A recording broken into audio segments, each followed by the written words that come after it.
Fun thought experiment, Liz. What if instead of taking that $130,000, Daniels had actually sold her story to the press? Would Trump have won in 2016? That's not a fun experiment. No, that's the way madness lies. Yeah. Heard, I got a lot of these that go back to 2000, but anyway.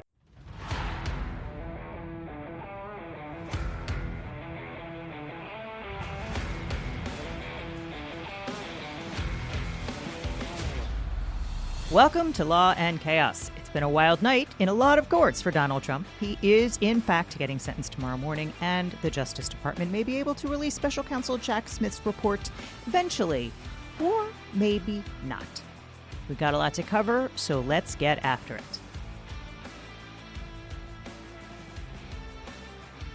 Happy Friday, Chaos Monkeys. I'm Liz Dye, and with me, as always, is Andrew Torres. Andrew, how are you? Hi, Liz. I'm doing all right. I would like to go one Thursday without, us waiting on 4 different courts to issue opinions at like 8 o'clock at night. But, we're here. We make the sacrifices. We read the law, so you don't have to. Uh-huh. Indeed. Obviously, we have the Supreme Court's decision and the 11th Circuit's ruling with respect to Donald Trump to discuss today, which we will. But first, let's get to it. It's time for Docket Alerts. Dun dun. You'll have to. We're still looking for a bumper. I really did try and find one today, but I felt like one of those old ladies that go into the store and be like, "Sonny, can you sell me a thing?" And I didn't even know how to describe it. Like, was it a logo? Is it like a sound effect? It's none of those things. The sound effects are all like breaking glass, the sound of a vampire sucking the blood out of somebody's neck. I'm like, Anyway, we might have to. You drive through that corset store. They don't mind. Anyway, look. Anyway, so many things are going to happen tomorrow. Today, as you're hearing this on Friday, January 10th, right? We have the Donald Trump sentencing at 10 a.m. before Justice Juan Merchan in New York. Donald Trump can appear for that remotely. Will he? Let's find out. The Supreme Court refused to halt that, so that's a good thing. We're going to be talking about that in detail. But speaking of the Supreme Court, did you like that transition? Subtle. They are hearing oral arguments Friday morning on the TikTok ban. And we discussed this in depth in episode 90. Congress passed and President Biden signed a law which will essentially shut down TikTok on January 19th if the platform isn't sold to a U.S. company. And bizarrely, the D.C. Circuit said, sure, as long as the government shouts national security at the top of its lungs and waves its hand around frantically like he can get around strict scrutiny, not a problem. Yeah, you may infer from Andrew's tone that we do not think that this law passes First Amendment muster at all, and that it's a stupid idea to boot. Anyway, the Supreme Court agreed to extremely expedited briefing just 9 days before the law is scheduled to go into effect. Since then, Trump has filed an amicus brief explaining that the court should refrain from ruling because Artie McDeals will soon be back in the White House and he alone can fix it. You will note that that is not a legal argument, but with the Supreme Court, who knows? I will note that ByteDance, the parent company of TikTok, is already working to get around this by shifting users to other apps it owns like CapCut and Lemonade, or Lemonade, I think is what it's called.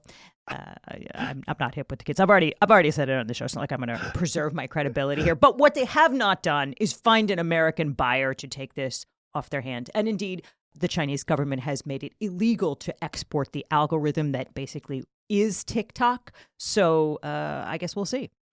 We will see. I am also Steve Buscemi with the Hello Fellow Kids. But anyway, and to burnish my, hipster credentials here, I want to point out that as a fun bit of law geekery, former Solicitor General Noel Francisco will be arguing on behalf of TikTok, and opposite him will be current Solicitor General Elizabeth Prelogar. And future Solicitor General John Sauer is the one who filed that fakakta brief on behalf of Donald Trump. And by the way, today he is arguing that releasing the special counsel report is unlegal because it violates the Presidential Transition Act, which may indicate just how much of a come down we're going to have in the next administration. Our current Solicitor General is just a rock star. Francisco served in the Trump administration, but look, he was, I realize there's a little bit of grading on a curve here. He was and still is a real serious lawyer, right? Somebody that a company like TikTok might hire to represent themselves in front of the Supreme Court. Like, there will not be people of his intellectual heft in the next Trump administration. Anyway, speaking of Trump, he has made yet another absolutely batshit argument in a defamation case, this one filed by the Central Park Five. We haven't talked about this case previously on the show, but Trump infamously took out an ad in the New York Times back in the 1980s calling for their execution as teenagers. The Central Park Five, Yusuf Salaam, Raymond Santana, Kevin Richardson, Antron Brown, and Corey Wise were essentially coerced into confessing to the assault and rape of a jogger in New York Central Park. They were later exonerated. And flash forward to 2024, during the only presidential debate, Vice President Harris castigated Trump for it correctly, and Trump responded, "They pled guilty." And I said, well, if they pled guilty, they badly hurt a person, killed a person ultimately. And amongst his barrage of lies and they're eating the dogs, and like, the victim was not killed. She survived. Right. So in October of 2024, the 5 exonerated men sued Trump for defamation. Salaam, for example, is now a city council member in New York. And look, like, I don't want to get into the full merits of whether this is a great defamation case, but like, Trump has filed a motion to dismiss, arguing that what he said was substantially true. And I don't know how you can say someone was killed and she's not dead, how that could be substantially true, right? And also, substantial truth is an affirmative defense to defamation. Like, I'm not sure that it belongs in a motion to dismiss, but like, you heard it here first, folks. A crime victim who is living is substantially dead, saith our once and future president. Oh, my God. Okay, and in North Carolina, the state's highest court has blocked certification of the election of one of their own colleagues. Democrat Allison Riggs beat sitting appeals court judge Jefferson Griffin for a seat on the North Carolina Supreme Court. There have been 2 recounts, which confirmed Riggs's 743 vote win, which is very narrow. Yeah. But it's not like 8 votes. Anyway, Griffin is arguing that voters whose citizenship was not verified should have their ballots tossed out. That's like 60,000 votes. To be clear, Griffin is not alleging that a single one of those votes was cast fraudulently or cast by someone who is not a U.S. citizen. He's arguing for pure disenfranchisement as a means of decertifying his electoral loss. Griffin already tried this shit in federal court, and Trump appointee Judge Richard Myers tossed the case. But, I mean, he really tossed it because he said there's no federal legal issue. It's purely an issue of state law. Now, the Republican-led North Carolina Supreme Court has held up the election certification on the theory that people who believed they cast their ballots legally and were treated as if their ballots were legal should maybe be retroactively disenfranchised. It's incredibly dangerous, even if they do ultimately allow the certification to proceed. Yeah, because this works on multiple levels. I mean, let's highlight what's going on here. Republicans are constantly trying to disenfranchise voters for technicalities, like forgetting to date an absentee ballot or forgetting to initial a page or having the wrong kind of ID or your signature doesn't look the same way it did 12 years ago. None of that is evidence of voter fraud. It's a way to stop people from voting or, in cases like this, to stop their votes from counting. It is fundamentally undemocratic, and courts have almost always agreed that uncounting votes from people who were entitled to vote and cast their ballots in good faith is the worst kind of wrong. And for the first time that I can find, the North Carolina Supreme Court is saying, well, maybe, kind of. Yeah. And in further horrendous news, a federal judge in Kentucky struck down the Biden administration's efforts to protect trans kids in schools under Title IX. This was a case that was literally about fucking pronouns. I mean, it's not only about pronouns, but the Biden administration wanted to force teachers to use a child's appropriate pronouns. But Judge Danny Reeves, he's a George W. Bush appointee to the Eastern District of Kentucky, does not believe that gender identity protections have anything to do with sex discrimination, which you may note is not what the Supreme Court said in Bostock v. Clayton County. That was the decision authored by Justice Gorsuch with Chief Justice Roberts in agreement that enshrined gender identity protections in employment context. But see, that case, Bostock, dealt with Title VII, which regulates, as we said, employment discrimination. And here's how Judge Reeves squared that circle. As this court and others have explained, expanding the meaning of on the basis of sex to include gender identity turns Title IX on its head. While Title IX sought to level the playing field between men and women, it is rife with exceptions that allow males and females to be separated based on the enduring physical differences between the sexes. For example, institutions that receive federal funds may permit separation of the sexes for purposes of living facilities, boys and girls conferences, and social sororities and fraternities. The department compares these provisions to Title VII's exceptions that permit, quote, discrimination when, quote, religion, sex, or national origin is a bona fide occupational qualification. However, this argument is hardly convincing considering the fundamental difference between Title VII and Title IX. Title VII prohibits discrimination in the workplace generally, and thus the exceptions for bona fide occupational qualification do not have the potential to swallow the entire statute. Conversely, the entire point of Title IX is to prevent discrimination based on sex. Throwing gender identity into the mix eviscerates the statute and renders it largely meaningless.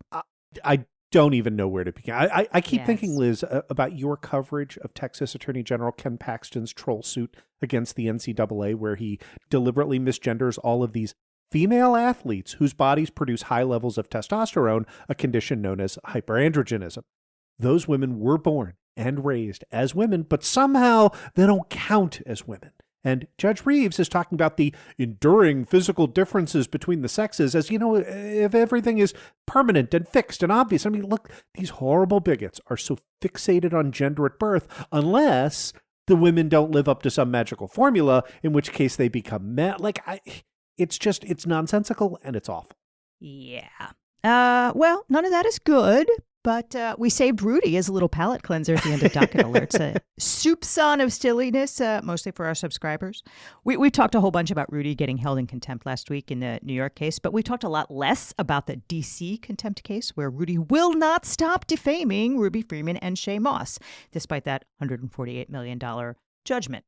The hearing is next week, the contempt hearing, and Rudy's lawyer, Jonathan Gross, asked the court to let him attend virtually. You may recall that Joey Bada Bing Camerata tried to claim that Rudy could not attend his contempt hearing in New York last week because he has respiratory issues left over from 9/11, and Judge Lyman said no. Yeah, look, practitioners typically, don't take legal advice from a podcast or anything, but don't ask the court to accommodate your client's medical issues without attaching a doctor's note or a sworn declaration, something, right? Because otherwise, that's not going to go well. Right. And so, once again, Rudy did exactly what you said not to do. His lawyer, Jonathan Gross, filed a motion yesterday asking the court to let Rudy attend the hearing today, as we're recording this, the 10th, Friday. It's a very busy day, January 10th. He asked him to let him attend virtually. Just as an aside, Gross is a Baltimore lawyer. He's from here, where you and I are. He last appeared on this show representing Matt Gaetz. He was not a guest on the show. He was the subject of mockery. It's different. He's welcome. We'll interview him. Oh, for sure. But he only was a subject of brief mockery since he represented Gaetz in his motion to stop the House of Representatives from releasing the ethics report. Unfortunately, he filed in the morning that it was going to be released. That was after every reporter in D.C. already had an embargoed copy. Also, there was that pesky speech or debate clause. Anyway, the case which Gross filed lasted less than 12 hours and got dismissed by close of business the day it was filed. And here, Gross is arguing on behalf of Rudy Giuliani that Rudy cannot show up in court because he is the subject of international assassination attempts and also his knees hurt. Listen, I gotta say, if anything, you're underselling this one. I mean, the man actually said that the Ayatollah wanted to kill him in answer to the question, "Sir, why did you not renew your New York driver's license?" Yeah, I mean, who among us? Anyway, Gross padded that. Camerata had a one-page letter. Gross padded it out to a 6-page motion. And the court was no more receptive. Judge Beryl Howell said, no, not going to happen. She did say it in a very funny way. We're going to get into it in the Patreon bonus. So if you are a Patreon, listen up because it's going to be a giggle. And if not, we will see you on the other side of this ad break.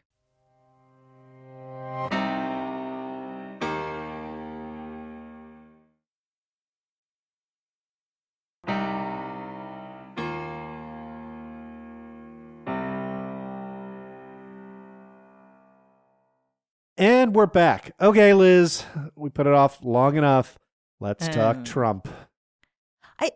It's already starting to feel like the last time where every freaking news cycle is just like getting pummeled with crazy lawlessness. I mean, like, This time around, Andrew, promise me, if I ever make worshiping a federal prosecutor my entire personality, promise me you will stage an intervention. You're not going to be wearing a T-shirt that says "Comey is my homie," or No, I never did that. Although some people on our side may have done those things. Anyway, but I did do some resistance Twitter shit. We're not doing that again. Okay, moving on. As we are well aware, Donald Trump is going pedal to the metal to erase all evidence of his crimes before he gets back to the White House. He wanted the Supreme Court to step in and stop Justice Juan Merchan sentencing him this morning at 10 a.m. for those 34 counts of creating a false business record. And aside from that, he's trying to leverage his two dipshit henchmen, Walt Nauta and Carlos de Oliveira, to ensure that the special counsel report on all of his crimes never sees the light of day. He lost a round on that front today, sort of, maybe. We're going to talk about that in a second. But first, let's talk about Justice Sam Alito. Yeah, I hear his wife is very fond of the flags. He can't control his wife. He can't control every other woman in America. But oh, Christ, I know. And quite a few billionaires, too. Okay, so Wednesday morning, ABC reported that Alito had been chit-chatting on the phone with one Donald J. Trump on Tuesday afternoon, which that's kind of record time for a SCOTUS leak. Somebody really wanted to make sure that was known. But Wednesday was the day Trump filed his petition to the Supreme Court to, stave off the Merchan sentencing, just by coincidence. When confronted with the story by ABC, Alito said, "William Levi, one of my former law clerks, asked me to take a call from President-elect Trump regarding his qualifications to serve in a government position. I agreed to discuss this matter with President-elect Trump, and he called me yesterday afternoon. We did not discuss the emergency application he filed today, and indeed, I was not even aware at the time of our conversation that such an application would be filed. We also did not discuss any other matter that is pending or might in the future come before the Supreme Court or any past Supreme Court decisions involving the president-elect." Sure. I'm old enough to remember when Attorney General Loretta Lynch had to withdraw from the Clinton email investigation because she talked about her grandkids with Bill Clinton for 90 seconds on the infamous tarmac. But, she was a Democrat. So also, shut up. ABC says Levi is being considered for various legal jobs in the incoming administration, including general counsel of the Department of Defense. And, don't try and bullshit me that, Trump is running down references for a lawyer at the Department of Defense. Come on. I mean, this is someone who began his conversation with Ukrainian President Zelensky with, I'm happy. I want to talk to you about, having you not get taken over by the Russians, but first you got to do us a favor. Here's a statement from Gabe Roth, our buddy over at Fix the Court. He was also on episode 14 of the show. President-elect Trump, Justice Alito, and Will Levi, who's been a chief counsel in Senate Judiciary and a top DOJ advisor and is the son of a federal judge and grandson of an attorney general, should know better. But they don't care because they know no one in Congress or the judiciary will hold them accountable for ethics violation. If anything, this type of breach in protocol is a badge of honor in Trump world. No one is questioning Levi's credentials, which are as good as can be. The call was merely an excuse for Trump to speak with one of the 9 people determining the fate of his hush money sentencing in the coming days, and who will review many more Trump-related issues over the next 4 years. Typically, Trump and Alito are better at hiding their ethics issues, at least for a few months or sometimes longer. But with the Supreme Court greenlighting near absolute presidential immunity last year, and with Congress refusing to pass enforceable ethics for the justices, it appears there's no reason to even try. Yep. Yeah. Okay, with that as background, let's read the brief order that appeared on the Supreme Court's docket at around 7 o'clock this evening. The application for stay presented to Justice Sotomayor and by her referred to the court is denied for, inter alia, the following reasons. First, the alleged evidentiary violations at President-elect Trump's state court trial can be addressed in the ordinary course on appeal. Second, the burden that sentencing will impose on the president-elect's responsibilities is relatively insubstantial in light of the trial court's stated intent to impose a sentence of unconditional discharge after a brief virtual hearing. Justice Thomas, Justice Alito, Justice Gorsuch, and Justice Kavanaugh would grant the application. Yeah. So first, Andrew was wrong here, right? One of the things that I said to you as we were waiting for this was that I thought this was going to be a 6-3 decision no matter what, right? Either it would be the 3 liberal justices on the bottom in dissent, or it would be the MAGA loyalist contingent, right? Alito, Gorsuch, and Thomas, and everybody else on top. And we've lost Justice Kavanaugh now to the MAGA loyalist contingent, I think. I mean, I think that he was always pretty craven in that way. But I think 4 justices, that's bad. 4 justices who would throw out any pretense of propriety and law to do a favor for Donald Trump is, look, it's bad, right? Yeah. It's bad. And I'm sure it will reignite the conversation about whether Justice Sotomayor should have retired and let President Biden replace her. I mean, I'm not going to weigh into that. I think that people really do say that about women all the time, that they should go, that they should fall on their swords. But it's not good. Also, that doesn't get you 2 more votes. But I want to shout you out because somebody I had written off as a potential swing justice because of my background and my views on her background is Justice Amy Coney Barrett. And you identified that. You flagged, for example, that she was the one asking hard questions, far harder than anybody else on her side of the aisle during the Trump v. U.S. immunity hearing. I mean, ultimately, she signed on. I mean, look, again. No, she didn't sign on to all of it. She didn't sign on to one section of it. But I do think that she is still shameable. I think that most of the other obviously Kavanaugh and Alito and Gorsuch and Thomas are beyond shame. I mean, I think Kavanaugh is basically a weather vane, but I do think Barrett is capable of shame, and this would have been so shameful and craven that she wasn't willing to do it. Yeah, let's discuss the backstory here. In May of 2024, Trump was convicted of creating all those fake invoices and checks to reimburse Michael Cohen for the hush money payment that he made to Stormy Daniels in 2016 to keep her quiet. Fun thought experiment, Liz. What if instead of taking that $130,000, Daniels had actually sold her story to the press? Would Trump have won in 2016? That's not a fun experiment. No, that's the way madness lies. Yeah, heard. I got a lot of these that go back to 2000. but anyway, Trump was convicted in May of 2024. Was due to be sentenced in July. He already postponed that hearing 3 times, including in September when he said that it would constitute political interference to sentence him before the election. Then, after he won the election, he said it would constitute political interference to sentence the president-elect. Funny how that works. And Justice Juan Merchan said no. The trial judge rejected Trump's demand to overturn the verdict because it rested on official acts which are immune under Trump v. U.S., and Justice Merchan rejected Trump's demand to overturn the trial based on president-elect immunity, which is not a thing, not even before this Supreme Court. And then Justice Merchan did something really smart. He said, I'm going to sentence you to nothing. I'm not even going to make you show up in person for this hearing. You can attend virtually. So the burden on your presidential transition is pretty much 0, right? Because Trump's lawyers, Todd Blanche and John Sauer, have been making this argument that, it violates the Presidential Transition Act to take up a second of Donald Trump's valuable time, right? Like, here's what they said. The president-elect's complete engagement and undivided attention to this process, the transition process, are critical for national security. During the transitional period, the president-elect must communicate with world leaders, not true, formulate his agenda for foreign and domestic relations, select key personnel for his incoming administration, and coordinate with the outgoing administration across all agencies of the federal government. Indeed, President Trump has been actively engaged in all these tasks since November 5th, subject to the unconstitutional disruption of this state court criminal proceeding. And then Merchan basically did everything he could to zero out that argument, nonsensical though it is, which, as you heard in the Supreme Court's order, seems to have convinced just barely 5 of them that maybe the sentencing wouldn't be such a burden.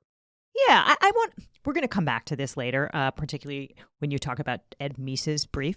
But I just want to flag that Trump's lawyers weren't just talking about taking up his time. They said it's illegal to sentence the president-elect because it might make people think bad about him, and that casting aspersions on the president or the president-elect is bad for the country. And look, it's not that far from there to saying it's illegal to criticize Trump, which he's suggested before, actually. He's suggested locking up his critics. He suggested locking up people who print things he doesn't like. And so I think that it's outrageous and it's also dangerous. But okay, let's deal with the second part of the argument made by the future Solicitor General and the future number 2 at the DOJ. that's John Sauer and Todd Blanche, which is that the president-elect enjoys the same immunity as the sitting president. They said sitting president immunity extends into the brief transition period between which the president-elect prepares to assume the executive power of the United States, and the courts thus lack authority to adjudicate criminal claims against him. Because if it's illegal to sentence a sitting president, it's illegal to sentence the president-elect by this logic, which is nuts. We have one president at a time. And today, that president is Joe Biden. So first, Trump moves for emergency relief from the Intermediate Appellate State Court, which he lost. Then he moved for emergency relief from the New York Court of Appeals, the state's highest court, which denied relief in a 2-sentence order this morning. But simultaneously with that motion to New York's high court, Trump filed an emergency motion to the Supreme Court, specifically to Justice Sotomayor, who presides over New York's emergency petitions.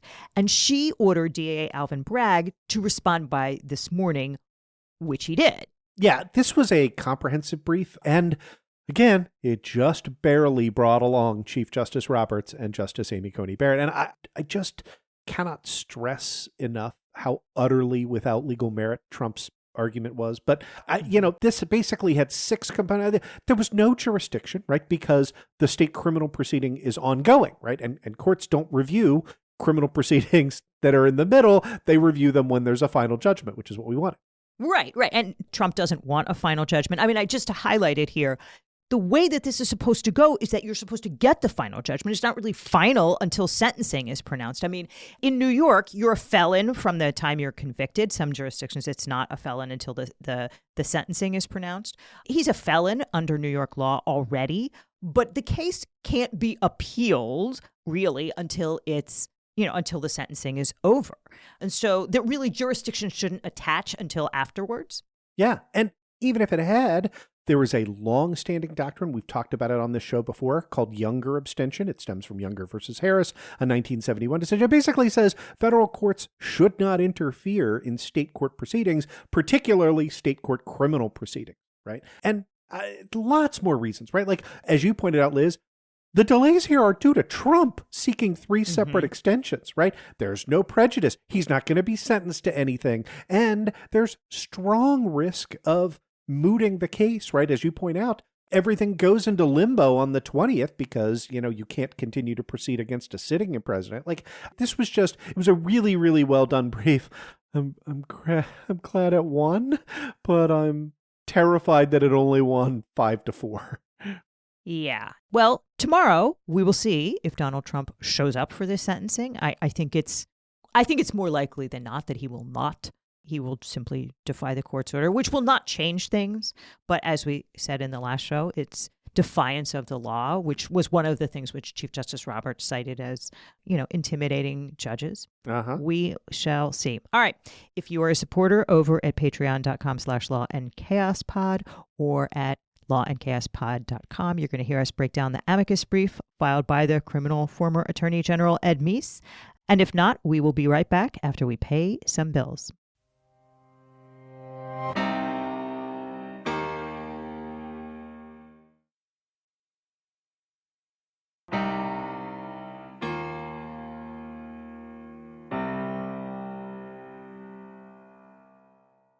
And we're back.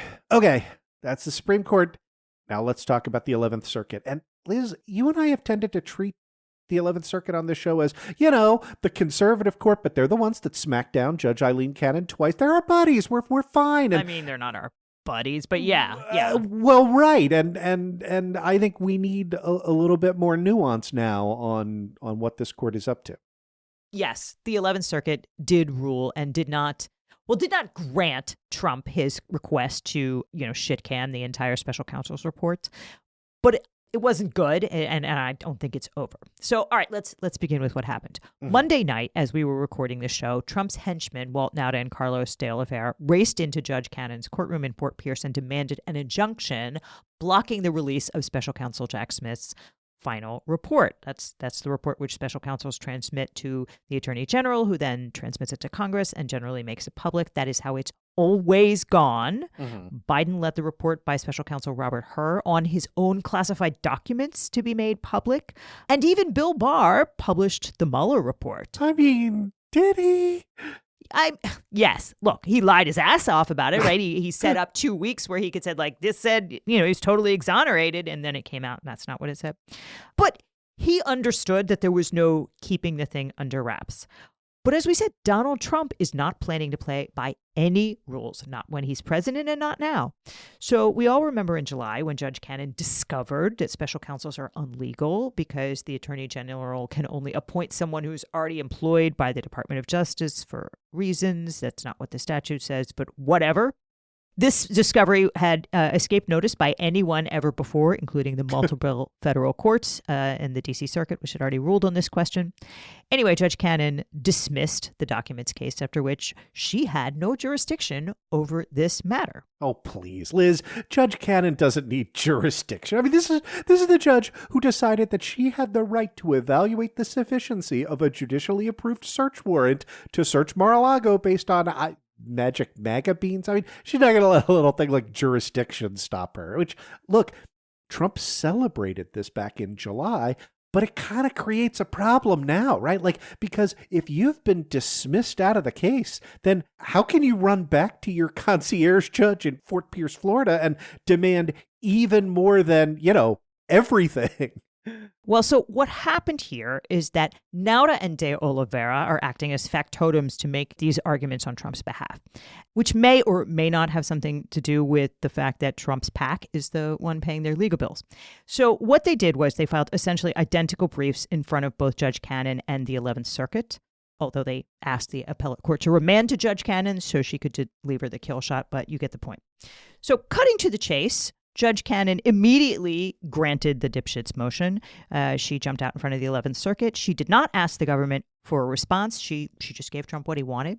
She said, pending resolution of the emergency motion filed in the 11th Circuit and/or any further direction from the 11th Circuit, Attorney General Garland, the Department of Justice, Special Counsel Smith, all of their officers, agents, and employees, and all persons acting in active concert or participation with such individuals are temporarily enjoined from A, releasing, sharing, or transmitting the final report or any drafts of such report outside the Department of Justice, or B, otherwise releasing, distributing, conveying, or sharing with anyone outside the Department of Justice any information or conclusions in the final report or in drafts thereof.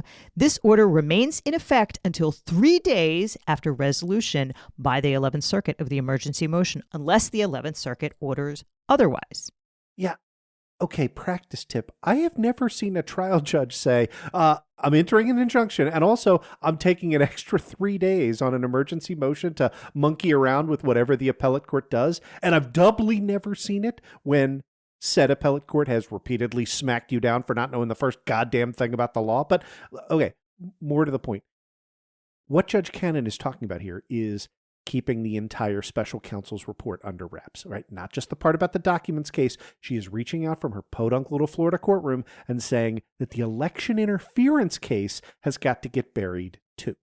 Right. And even though Judge Cannon's order is an order awarding injunctive relief, it's not an order that analyzes the standards for granting that relief. Those like irreparable harm or likelihood of success on the merits or balance of equities. Like, no, she's not engaging with any of that. She just says to preserve the status quo as this court awaits resolution by the 11th Circuit of the similar emergency motion to prevent irreparable harm arising from the circumstances as described in the current record in this emergency posture and to permit an orderly and deliberative sequence of events. And orderly and deliberative sounds like she wants to take her sweet ass time until, say, I don't know, January 21st. Yeah. And then after that prologue, Judge Cannon just grants the injunction. So, right, as you point out, that's not analysis. And Liz, you wrote a blog post yesterday, lawandchaospod.com, that compared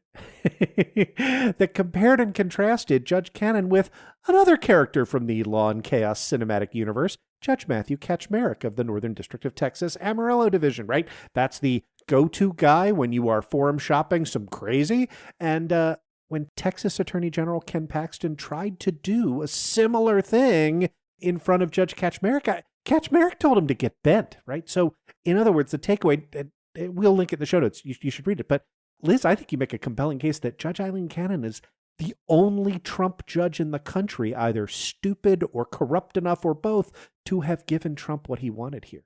Yeah. I mean, I don't know, considering what happened tonight, but we'll come back to that. So when Judge Cannon dismissed the case, she did not order Smith to stop working or to quit litigating in D.C. or doing whatever. And she couldn't, since Smith is in D.C., where courts have said special counsels are legal. And as I said, Trump's lawyers didn't make this special counsels are unlegal argument in D.C. at all until after Judge Cannon ruled and after the Supreme Court sent the case back, right? After the court's immunity ruling, when it came back, they came to Judge Chutkan in D.C. and said, okay, we know the time to file motions to dismiss is long past, but we'd like to file a motion to dismiss because special counsels are illegal. And Judge Chutkan was like, I don't know, knock yourself out. But I will be following the precedent of the D.C. Circuit, which does not say that special counsels are unlegal. I don't think that motion was ever ruled on before the election, after which the case got dismissed. But obviously, the special counsel was not prevented by Judge Cannon's dismissal from continuing to do his job because, Judge Cannon couldn't stop him from doing something, right? So after Cannon files her injunction, Attorney General Garland publishes a letter, which he has sent to the leaders and ranking member of the House and Senate Judiciary Committee, saying that the report has 2 volumes. Volume 1 addresses the election interference case. He intends to make that public as soon as the Cannon kerfuffle is resolved. And Volume 2 is about the documents case, so he's going to make that available just to the leadership of judiciary, and he's going to show it to them in redacted form for in-camera review and after they've agreed not to disseminate the contents. He says, I have determined at the recommendation of the special counsel that Volume 2 should not be made public so long as those defendants' criminal proceedings are ongoing. And that would appear to moot De Oliveira and Nauta's arguments, which we're going to talk about after we come back from one more ad break.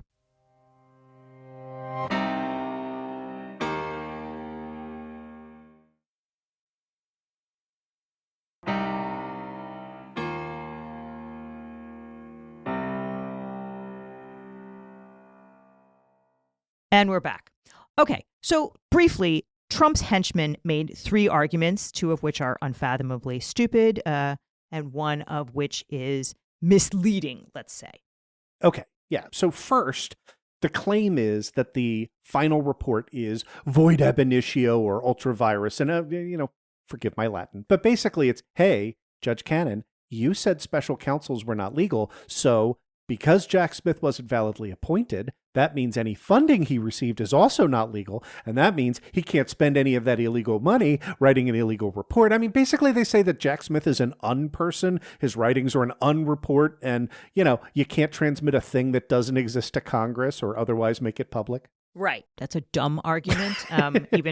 Even for Stan Woodward, Nauta's lawyer, he's lots of Trumpland's C and D listers lawyers. He represented Peter Navarro, Dan Scavino, Kash Patel, and several witnesses in both the special counsel investigations. And now he's going to go work at the White House in some job whose title I can't remember, but you and I get to pay his salary. Hooray. All the best people. But yeah, and look, factually, the DOJ responded to that by saying, report's done and written, right? Like there's no more money spent. Okay, so that was argument number 1. The second argument that the dipshits make is that releasing the report would violate the Presidential Transition Act and the Executive Vesting Clause. So they say, release will disrupt the president-elect's ability to govern once he takes office. That was the point you were making, right? Like, criticism equals treason. Mm-hmm. Like an indictment, the final report threatens public stigma and opprobrium, and so could compromise the president's ability to fulfill his constitutionally contemplated leadership role with respect to foreign and domestic affairs. I mean, basically, they say that it's illegal to say stuff that would make President-elect Trump look bad because that will impair his effectiveness, which is insane. But okay, even if we lived in a world in which that wasn't insane, 2 civilians don't have standing to make that argument, right? And the Presidential Transition Act doesn't provide for a cause of action anyway. It just says it is the intent of Congress that federal officers promote orderly transitions in the office of president. I mean, Trump has filed an amicus brief saying the same thing. It's just bonkers.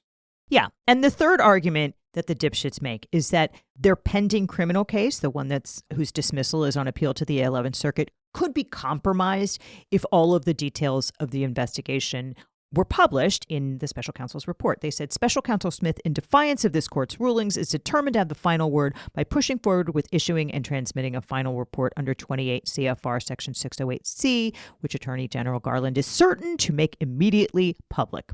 And, that is the least terrible argument, right? But it's misleading and it's functionally moot because, as Attorney General Garland said, both in his filings to the 11th Circuit and his letter to Congress, he's not going to publish that, right? And I think it's probably a lie. It seems to me that the special counsel has already given the defendants a redacted version of the document that removes the relevant information with regard to their pending case. So, fine. The DOJ says, all right, clearly we're not going to get anything from Aileen Cannon. So they go to the 11th Circuit and they file a brief that says there's absolutely no reason to issue an injunction here because we've agreed not to release Volume 2. And, the dipshits want you to restrain the special counsel from doing something, but the special counsel's done. Like Jack Smith handed in his homework, and what you really want is a restraint on the Attorney General. And there's nothing in the record that would support that. And then, after addressing some terrible arguments about the Presidential Transition Act and the Executive Vesting Clause, the Justice Department made a really pointed request that the 11th Circuit not send this back to Cannon, which is what Trump and the dipshits have been asking for. The dipshits claim that this requires an evidentiary hearing to determine what can be included in the special counsel report. They said that, the trial judge has the right to control her own court. There is no trial judge, right? This case was dismissed by Aileen Cannon at their request.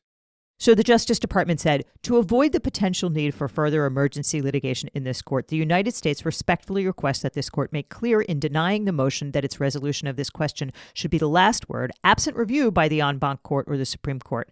The United States respectfully requests that if this court agrees that no injunction against the Attorney General is warranted, the court should say so in an order binding on the district court and vacate the district court's temporary injunction.